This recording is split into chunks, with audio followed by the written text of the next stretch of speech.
What's going on, Pats Nation, and welcome to Patriots Podcast. All right, what is going on, Patriots Podcast listeners? Appreciate you hopping in. Today we are doing a 7-round mock draft for the Patriots, who currently hold 9 picks, maybe 10 after the Joe Milton trade. I believe it's pick 177 they traded for. They swapped a 7th-round pick.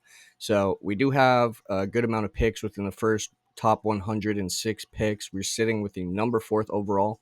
Not going to do too many trades here. Most likely just the first round. If we see someone we like, we may trade up for later in the first round. And if we get an enticing offer for the 4th overall pick and we don't see someone that's necessarily drooling over, we may entertain a trade as well. So 7 rounds, fast-paced NFL draft. Try and keep it very realistic. Hopefully drafting for best player and need, and hopefully those two mesh. So let's go. All right, so we're going to hide this for a second. Take a look at how it fell. So Cameron Ward, pretty much the consensus number 1 overall pick. Travis Hunter does go to number 2 for the Browns, and Abdul Carter number 3 to the New York Giants. So I think this is a very realistic way the draft will fall. Everybody's kind of going best talent available strategy-wise. They are a quarterback needy with the Browns and the New York Giants, but they both have kind of a bridge quarterback in position, which kind of gives them a gap year where they can maybe take the best player who's a generational talent. And this is kind of the worst case scenario for the Patriots as far as getting one of the top blue chip players. I know a lot of people have Will Campbell being their pick here. I don't see us valuing the position that high for this player. I mean, the stats are there. For over 30 years, a player under 33-inch arms has not made a significant stride at that left tackle position. And I think for someone that may not work out as left tackle and then could switch to guard, that is a non kind of primary role position that you want to draft for this early in the draft. So we're going to look at some trade offers and see what's here. So I think trading within the top 10 is very reasonable. The New York Jets here will offer pick 7, 42, and 110, which I think is right at that sweet spot as far as obtaining 3 picks. You're only moving up 3 spots, and you're acquiring 2 extra day 1, day 2 picks. Let's take a look here. Atlanta at 15, that's too deep. San Francisco, that offer is just not even close to the Jets. So realistically, I only see maybe Ashton Genty and Will Campbell as someone that the Patriots would realistically consider here as far as a blue chip talent, someone you can't pass over. I would love to take Ashton Genty, but the position the Patriots are in right now, you want to acquire picks, especially with the needs at the offensive line. You can take, 2-3 stabs at it and get a top, 30 wide receiver. This also gives you ammunition if you do decide to trade back into the first round or early second to get a guy who Patriots love. So we're going to go ahead and accept this offer. And that's something I realistically see happening, especially if Shador Sanders or Ashton Genty is available. Realistically, a team would probably trade up. We're not going to entertain another trade here. Pick 10 and 41. I'm not moving back here again. So we're going to reject that.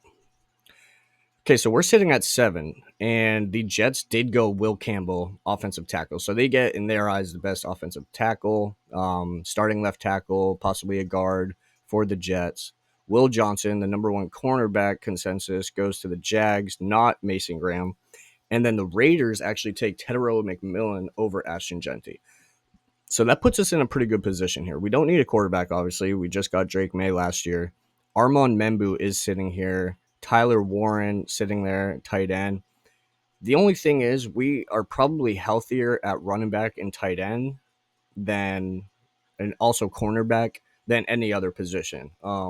So as good of an athlete and talent that Tyler Warren is, Ashton Genty, Mason Graham, I think is still a reach here. Granted, we went so heavy on defense, free agency.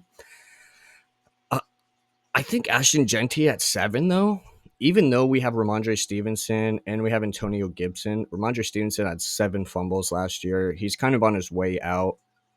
If you look at the stats, Antonio Gibson actually was a better running back last year, and he was trending upwards towards the end of the year. He's a little bit more of a speed back. I think we could utilize him more in the passing game too. And Ramondre Stevenson, somebody who kind of like someone we could potentially trade in this draft for a late round pick up Ashton Genty, and then you really have someone to take a load off work wise for Drake May, where he's not forced to pass every game for 30, 40 passes. Um, and I think this guy is a Hall of Fame running back. I mean, you look at what he did in college, he's going to be recognized for being one of the best running backs in college history. Over 2,000 something hundred yards, speed, power. He can break the tackles. He can outrun the defense. I think even though we have such a glaring need at offensive tackle, we acquired 2 extra picks here. I know a lot of people are high on Tyler Warren. Armand Membu is probably the clear choice here at tackle, but he played right tackle. So I'm kind of over switching positions for players, especially this early. Running back has the least amount of whiff possibility where you miss out on a position and he doesn't be a starter. I think this guy, plug and play, day one, he's our best running back. He's someone that can kind of thrive in Josh McDaniels' running back heavy defense. He loves his screens. He likes his disguised runs. He likes his zone reads. And Ashton Genty's going to break a tackler too almost every carry, and he's not going to fumble the ball. He did have a little bit near the end of his career, but that's something that we can coach away from. I think the Patriots go Ashton Genty here. It's just too much of a talented blue chip player, someone that can play for the next 10 years. And then we can build an offensive line around him to not only protect Drake May, but open up some holes for probably one of the top 3 running backs in the NFL over the next 5-10 years. So Patriots are going to take Ashton Genty, number 7th overall here. And we're just going to let it fall. Okay, so pick 38. Trading down 5 picks to acquire a top 120th pick, 113. Let's take a look here and see who's still on the board. Mainly offensive tackle, because there's a few people here that are very enticing. Josh Connerly, this guy played for Oregon. He's 6'4", 311 pounds. Just a little bit base about him. Tremendous athlete, body control, foot speed, making it easier for him to execute blocking assignments on the move. He projects to be best in more zone-oriented offense, which I think is Josh McDaniels' style. Thrived in gap assignments. His natural leverage and coordination make it easier for him to climb onto the second level and drive back linebackers. He's bigger and stronger off the ball. Defenders he goes up against, but his precision and fluidity on the move allow him to make precise angles blocking in space. This is somebody that you can plug and play at left tackle, which allows you to move Adarian Lowe into potentially right tackle next year after Morgan Moses, who's 34. We just signed him. I don't see him being a future, the 34, 35, you start to kind of see a drop off in production, and that's usually when offensive tackles call it a day and retire. So I think he's definitely a day one starter, and then somebody you can develop into left or right tackle, have him plug in for Morgan Moses next year, especially if we get another offensive tackle here early on. Arianti Ursary, he's definitely someone who is a left tackle. He's 6'6", 330 pounds, really good athlete. He's got a 175 10-yard split, which is really good for his size and weight. He started 3 full seasons at left tackle for the Gophers. Zone running scheme, highly productive player. One of the most dynamic block players in the college football last year. I honestly like him over Josh Connerly. Marcus Mbao is another person, and Emory Jones. So we have a lot of options. Even Ozzie Trapelo is someone who the Patriots met with at Boston College for his pro day. I think let's take a look at wide receiver as well to see who's here. Trey Harris. He's 6'2", 205. Really good athlete. He was consistent, 1,000 yards plus in 2023 and 2024, which he reached 1,000 yards in his first 8 games. So that's somebody that can give Patriots their 1,000-yard receiver, especially with 17 games now. That's easily doable, and it gives somebody to be a 1-2 punch with Stephon Diggs.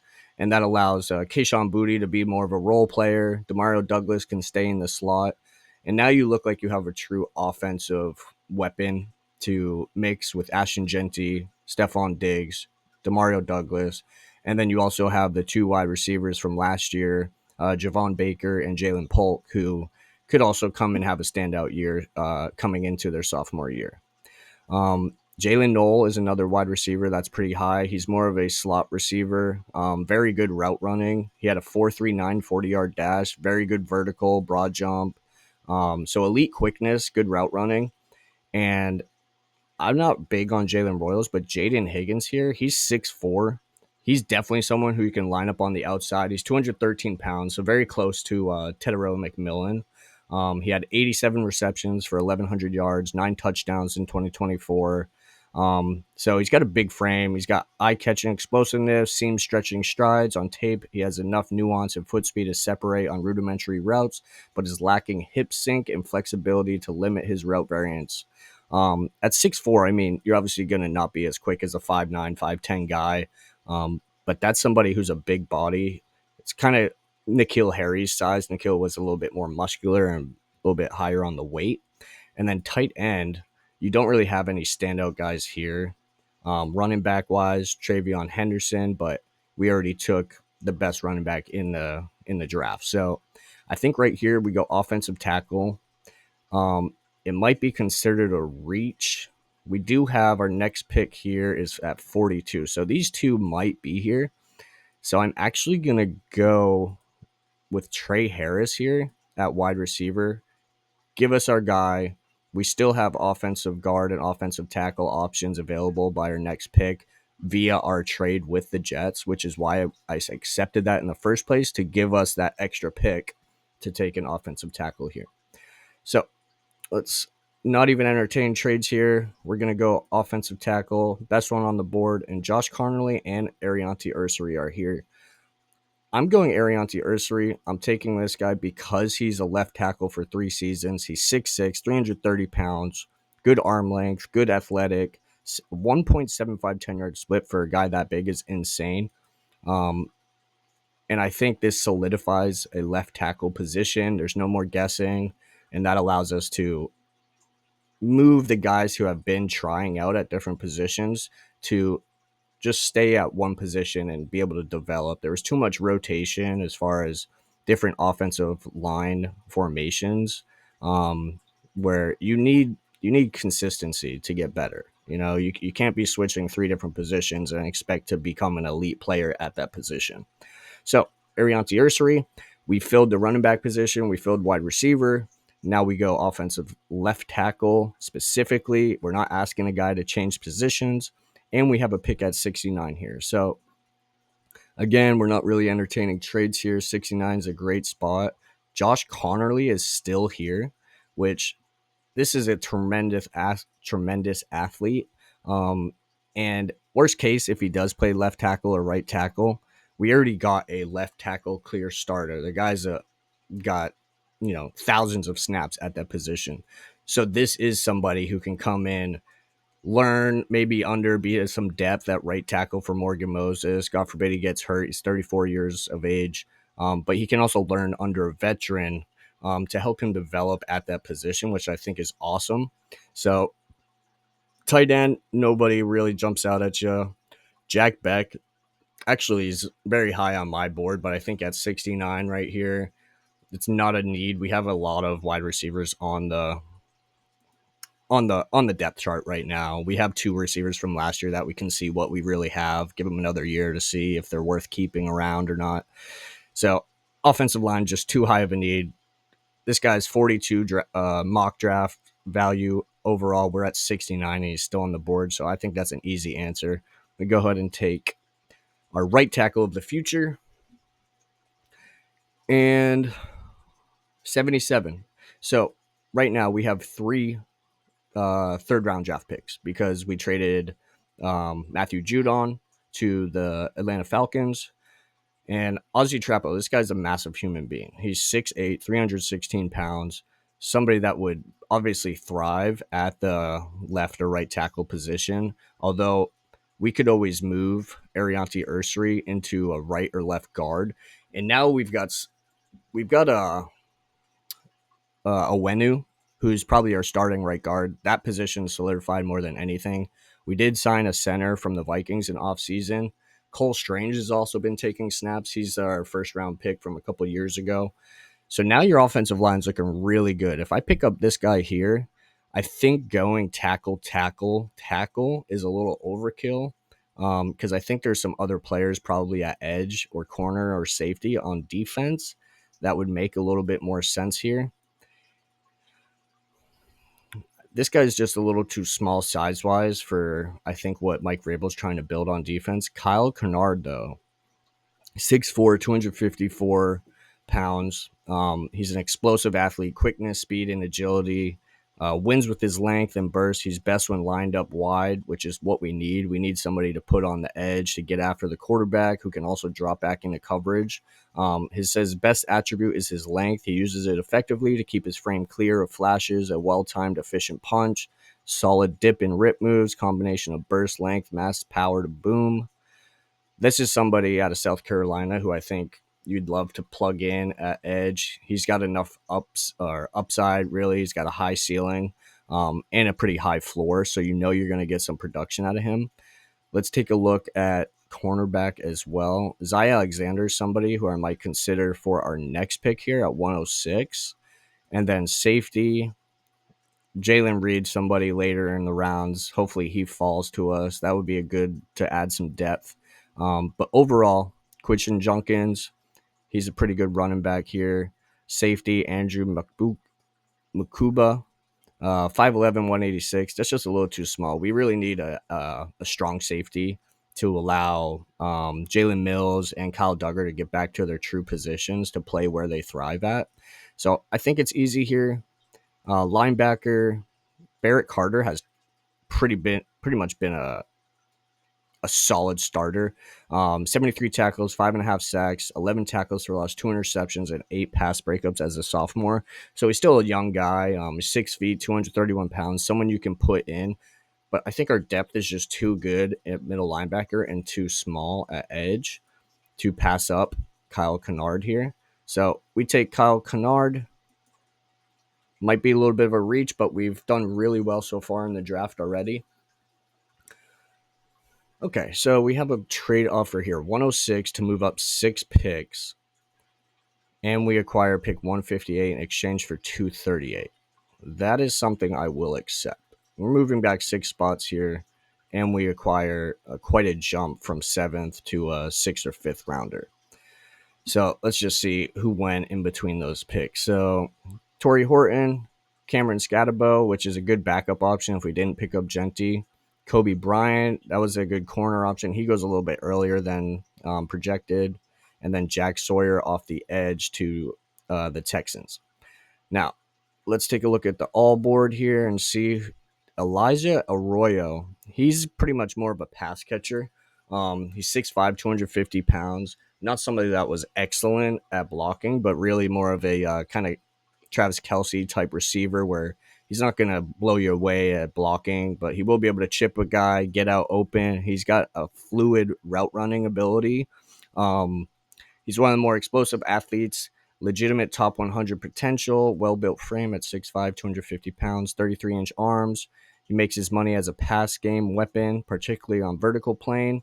So this is someone that when we move on from Austin Hooper, Derrick Henry is getting to be in his mid-30s pretty in a couple years. So this is someone we can plug and play. We do have Jaheim Bell, but it gives us nice depth and somebody that can actually truly develop into that more pass attack tight end. And you know Josh McDaniels has always used 2 tight end formations, and Hunter Henry is a good blocker, but he's also more of a pass catcher. Same with Austin Hooper. He's a smaller body, not gonna be able to blow away a defensive end coming at you that's 6'5", 260 pounds. So he's a very good option right now. Let's just take a look defensive wise. Deion Walker at defensive tackle. I think for the value, that's pretty good. This guy is 331 pounds, 6'7". So he's someone that you might have to double team, and he knows how to handle a double team. He had, let's see, 2023, 7.5 sacks, 13 tackles for loss. He was an early favorite to be a first round draft pick, but had some decline in his production in 2024. He had a major back injury, may raise questions about his durability and translatability of his build overall. But somebody that big, especially if you can add some depth to the defensive tackle, we have Christian Barmore coming back. But if worst case he doesn't kind of pan out and his health concerns come back up, that's definitely someone that we can entertain. Edge rush, Tyler Barron, David Walker, they're just not too much of a great value right now at this position. And then if we want to take another look at wide receiver, Xavier Restrepo would actually be a very good weapon for us. This guy just had massive production. He's just a little bit smaller back, someone who would probably be a depth piece behind Demario Douglas, 5'9", 209 pounds. But he was Cam Ward's favorite target in 2024. Somebody kind of like a Julian Edelman that just understands zone defense, man coverage, can get open and create separation. He eclipsed 1,000 yards for the second straight season, racking up 69 catches for 1,100 yards, 11 touchdowns. Um, but how he translates to the NFL is kind of the question area. But he has that short area quickness, route runner, and rack ability. He didn't have a great 40-yard dash, but honestly, if you look at some of the best wide receivers in the NFL, they didn't blow you away with a 40-yard dash. They know how to change pace in their routes, and someone that can thrive that well in creating separation, this guy's like your third down blanket. You know, if the tight end's getting pressed and the outside's getting covered, Xavier Restrepo's that kind of inside guy, kind of like a Hunter Renfro type player, if you look at that. I think this guy right now for the value, I think the Patriots have to take him. You need someone that's a proven weapon. And Cam Ward, if he was looking at him for his number one target, then that shows you that this is a guy who can build a chemistry with the quarterback. Drake May has someone that he can develop trust with. And it gives us a little safety blanket behind Demario Douglas, if not competes with him for that starting slot job. So we're going to go Xavier Restrepo here, and we're utilizing these picks that we traded down for. We get right back with 112, which is where we can go to tight end here and take Elijah Arroyo. I think we were looking at defense here with Deion Walker, and that might actually be the better option because we're pretty healthy at tight end right now. We have 4 rostered tight ends. I think Austin Hooper and Hunter Henry have, a couple years of good football left in them. So we're going to go Deion Walker here, actually, and add some depth in the defense. So we pick 144 next, which is pretty good. We're not going to trade down here. I mean, I would realistically trade down, but I want to see who we have first. That late round 7th pick that we would trade for would probably allow us to get a second running back, somebody that's a smaller. I have my eyes on Trevor Etienne. But let's take a look here. Cornerback, nobody I really love. RJ Mickens from Clemson is pretty good. 6 tackles for loss, 75 tackles, 2 interceptions, 7 pass breakups. Some of the best 2025 NFL draft film. He has the size, 6 feet, 200 pounds. Had a 4.49 40-yard dash with a 41 vertical. So this is someone who's a veteran leader for Clemson defense. That's a pretty good athlete at safety as well. That's someone we would consider. Overall on defense, though, we already went D tackle, safety. Yeah, RJ Mickens is looking like the best for defense right now. I think it's too early to look into another running back or anything like that. Luke Lakely and Jake Brinningstool are the 2 tight ends that are pretty good, and they're kind of right around that value right now. He brings that as his calling card. He's one of the more productive. He's 6'6", 241. He's a smooth athlete with good separation chops and rack ability. Flashes the body control to make high difficulty catches in tight spots. Needs to add mass, but honestly, that probably is what allowed him to run good routes. His tricky blocking profile makes this projection even more unclear, but in the mid to late rounds, he's a good investment with natural receiving feel. So that's kind of what we want. This league has gone more to a receiving happy tight end, and being that he's proven production over the past 2 seasons at 6'6", 241, that's kind of like your, not necessarily Gronk, because Gronk was, well heavier than that and pretty muscular. Um, he was also not the best route runner, but he just beat you with his leverage and size. That's a tough choice here between the safety and taking a tight end here. We could also go guard. Um, don't see anybody here that jumps off. Joshua Gray, he's going to be available a lot later. That's another guy I had my eyes on. And then totally over, we have Quinn Ewers, Ollie Gordon, RJ Mickens. I think because we have Jalen Mills, we have Marte Mapu as well, who rotated a little bit more into the defense. I think we have to go tight end and get a talent that can actually develop. He also is good at blocking, so we're going to go Jake Brenningstool here. I'm not crazy about Jaheim Bell, who we got last year, so this also kind of helps us. Now, if defensive wise, so he's gone. He's off the board at safety, which is fine. Defense overall, Sebastian Castro.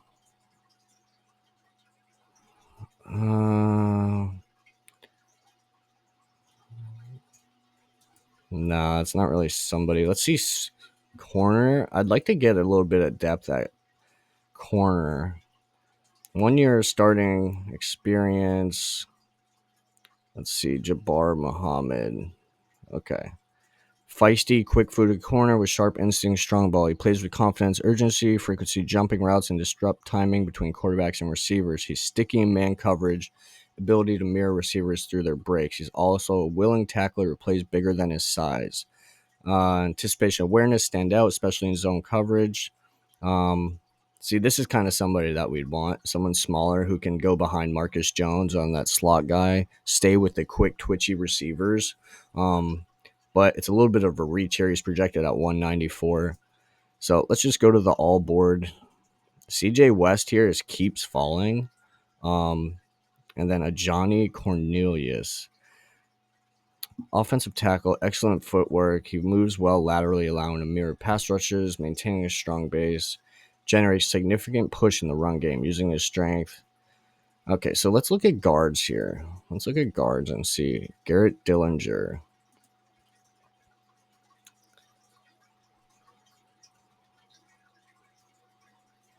So 6'4", 325. He's strong style, well leveraged athlete. Match interior rushers, fulfills his assignments in the run game. He's not flashy, but he quietly has the athletic makeup to make a technically sound floor and high quality depth at the very least. I think we don't want depth pieces necessarily right now. I want to see Jack Kaiser, 6'1", 231. That's someone who's more of a coverage guy. I think value-wise, you kind of have to look again at defensive tackle, which obviously if you look at the Eagles, having depth at defensive tackle allows you to rotate these players in and out, keep them fresh, and then when you got a defense down, you have really good depth players versus exhausted offense. That's what makes them kind of keeps them on their toes as far as not getting complacent with, okay, the defense is tired here, we're going to go attack them. Ran a 4.95 at 316. He's 6'1", so he's a little bit shorter. He was a Shrine Bowl standout, one of the fastest risers in the 2020 draft class over the past 12 months.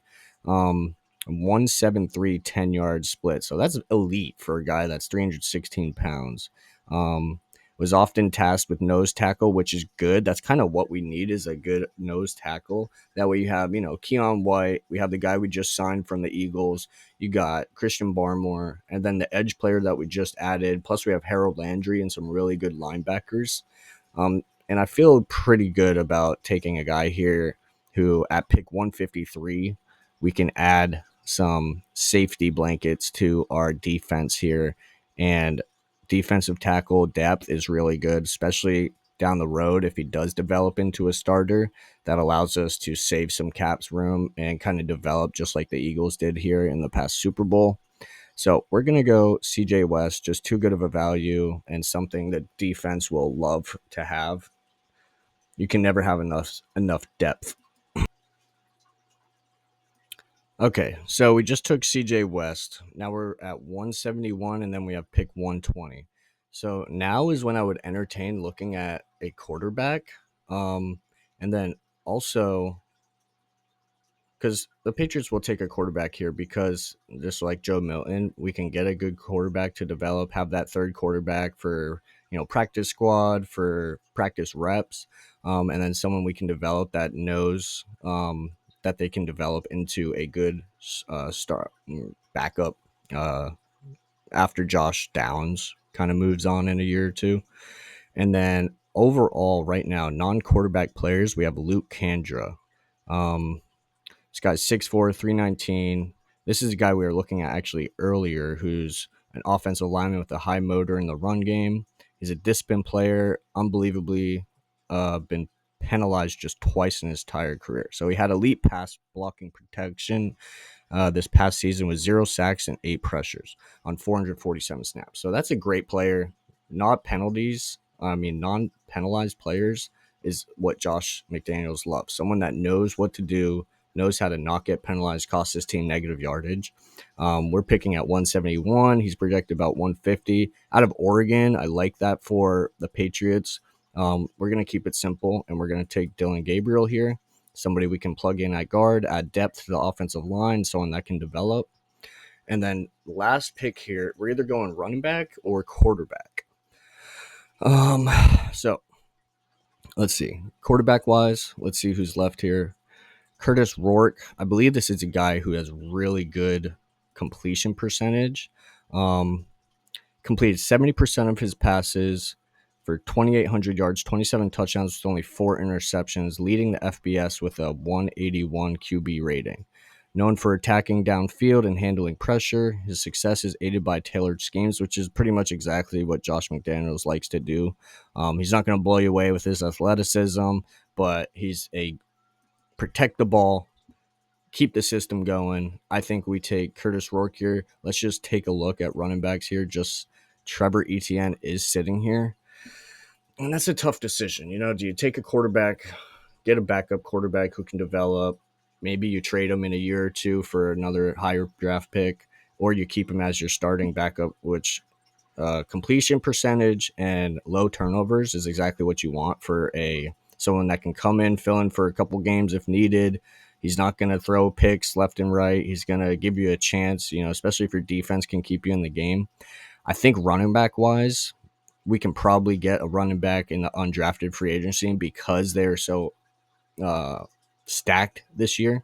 So I think we take a quarterback with our last pick here at 220, Curtis Rourke. And that just is the cherry on top of this draft, in my opinion. And yeah, that's looking like a really good draft to me. We got, let's see, 1, 2, 3, 8, 11 players this year. So I think this draft could not have gone better, honestly, the way it fell. That first trade down really gave us that extra ammunition to get our players. We didn't have to trade up for anybody, which is awesome. We filled in pretty much every need. We got 3+ players at offensive tackle. We filled our left tackle and right tackle needs for the future. We've got 2 really good wide receivers with proven production, one with really good size who can be your wide receiver 1. Next to Stephon Diggs, Xavier Restrepo, who can be that Julian Edelman type player, or Danny Amendola. And then we've got a really good edge player in Kyle Kennard. We've got a tight end of the future with Jake Brittingstool. We got a really good steal with CJ West to add some depth for defensive tackle. And then we've got Dylan Gabriel at quarterback and Curtis Rourke at quarterback. Which I did not mean to do here. So I guess I fucked that up. But other than that, pretty good here. And we're feeling really good now about this draft. All right, appreciate you guys watching. Let me know how you feel. Other than the double quarterbacks here, might work out for us. Who knows? But Let me know how you guys feel about the first, 10 picks or so. And I will see you guys next time. Appreciate you guys watching. Go Pats.